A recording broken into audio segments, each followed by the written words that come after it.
started out so simply, an attempt to bring the ashes of a beloved grandfather home to Indianapolis. Good evening, I'm Jenna Coy. And I'm Todd Connor, but it ended with an angry scene in a Florida airport with those ashes spilled on the terminal floor where they would be walked upon and scattered.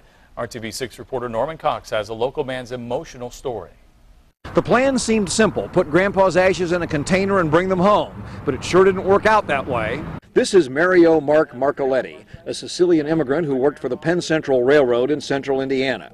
He died in 2002 at the age of 91, and his family divided up his ashes.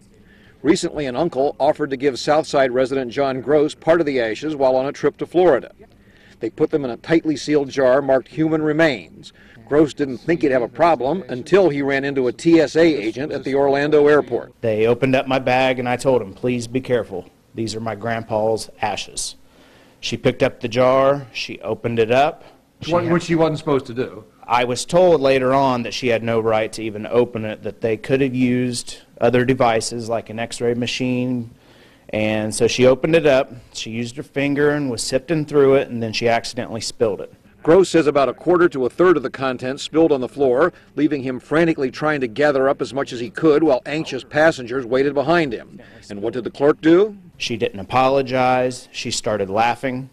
I was on my hands and knees picking up bone fragments. You know, I couldn't pick up everything that was lost. I mean, there was a long line behind me. Obviously, TSA can't replace the ashes, so what does Gross want? I want an apology.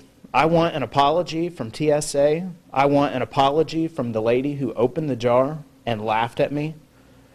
I want them to help me understand where they get off treating people like this. TSA rules say a crematory container and carry-on baggage must pass through the x-ray machine at the security checkpoint.